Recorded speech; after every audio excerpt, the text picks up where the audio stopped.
Sa faiase tauanga alele tio Samoa talo fafamu. Whainua ina o le Mr. Prime Minister lua afes pumatonu. Whaani rounds sa whaatino ina ai tauanga. Ma o le round 1 o le ne tauanga. Sa pua ina ai whaatanuanga ale sui mai sa la whai. Na tongi le tauanga i le maua le lei o le whaelewina si fonga o le leipale mia. O le afio mai atu i le epa sa ilina. Mani le maui. Ma le whainga o ana whamatananga. Ma e around se wha. O na whaia leo se pāluta mai le manu le tunu. Ma na mamao le manu ngālo ale sui mai sa la whai. Le sunga i ala siwa si wesi ai loi. O le mua atu se tamaiata lea mai le sunga i ala siwa si wesi ai loi. O le whatu atu ina atu noa lea o lana whaatara noawa. Sa pueina i le tausenga i mua whema le suma tō. La ukala le fifaya. Aso e mako ang kuna nga lua. Ila kikinga i kina wang mako pasenga. So. Kama mkisukaya ya mako ye vai wang fo ngofo ama. Ya kikinga ke va ye ngang morning. Hi. Hello. Kaya ona nga ba ko fala nga i fer pan ke nga de nga ri nga sikka makala o fingi ngole fala yang pan ke uso ko ki kira mo ko fala kaya nga so o ai mer ki pan ke ken mo ko ya nga ya ngo mo lo la ko lo mo ko ma umarar ki le pan ke ma ro mo lo ha anga ko millo ngalo mako wala ako for pancake man. Kala, we need some more pancakes. We are gonna mele fingi nga fala yung pancake. Sorry, we finished the flour mat. Huh?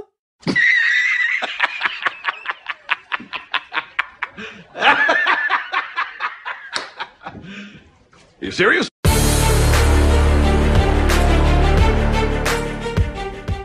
O lea ua tauru mai le tātou sui tasi mai le moteli sa la whaina malanga mai le va o le ono i le tae au nei. Ea o le sunga lau siva si uvesi ai loi, tolu tausanga le matua o lona soifua, o se ali in sindia le moteli sa la whai. Mai le fio anga o sa le longa ma maoto i savai sa la whai, ea o le sui le tasi o toule ua si mailo na au. Ea ili tātou porkalame o whaingoina o le Mr. Prime Minister lua afes fulmatolu. So e whaptai atu le metni wow screen printings and sign songi vada siai ma le ofiso tangata tā whao mai mua mai whafo. Ko lango maa losi le nei porkalame lungo le varu iwa decimal tasi. Ea o te fia e whaatalo whatu i lau whionga fo ili te tai o le atunu o le umaua le avanoa e ina pisi lau whionga i te leo tiu te whai le maa lo. Ya te manatu le o whaavano ina lo taimi aulo ia e whaatala no ai tātou porkalame nei vaenga o le tae au ma lo le soi fomanuia whaatala whatu lau whionga le palmia. Lange maa ko o fisa man.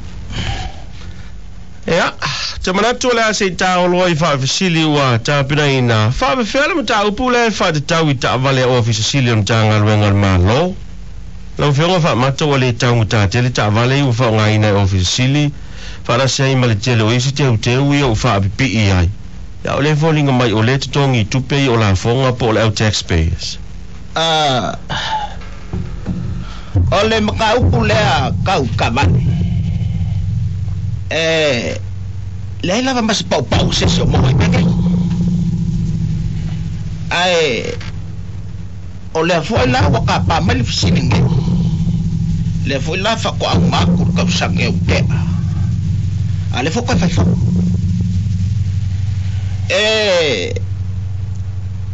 Ele fa ka ya mo ka le fisininge. Ma afo ya I ko penge e fa mai ko ko nge kmaka. E nga piwa mas ko pe waru ka male. Ma o kavale ngai al malo o kavale o le alu lo fa mai ngisi o kwa oi mai fa le whakingo ai fuafua mawhai al malo. E le mawhai la le mawhai.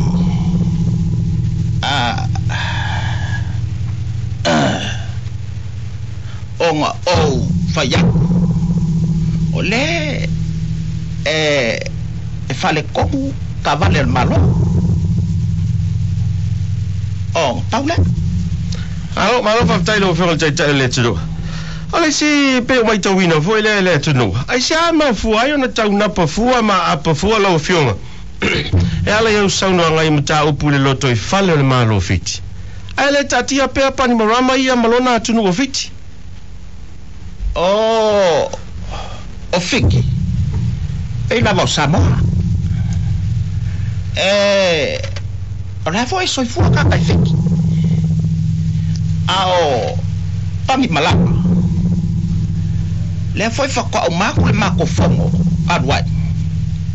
O au ngei ngā whakua lafo kiki whawha pangi malanga. O mga kuwai ngei. Le kau kakai mai. I whongo a kai o malo o wakasi. Ma o pangi malanga whongo.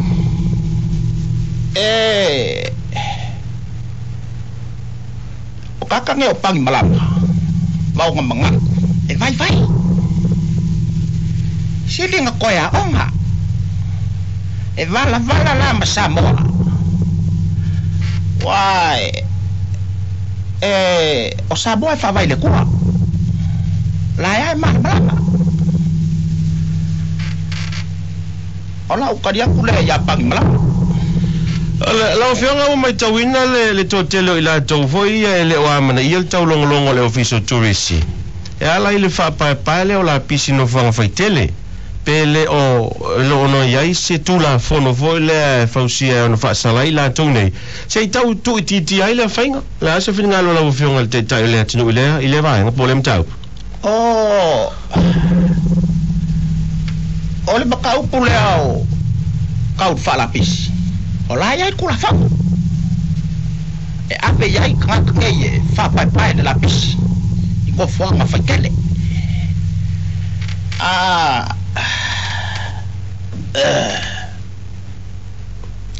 A vua iai morkaka whalapisi.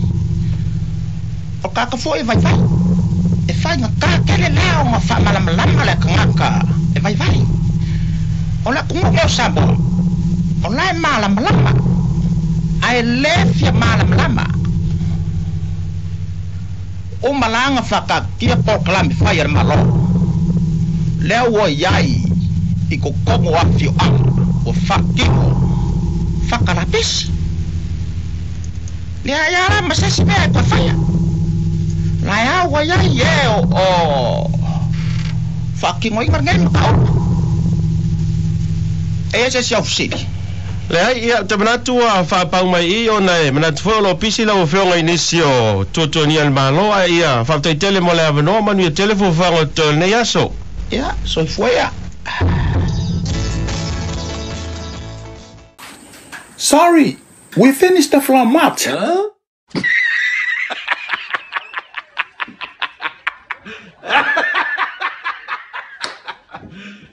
You serious?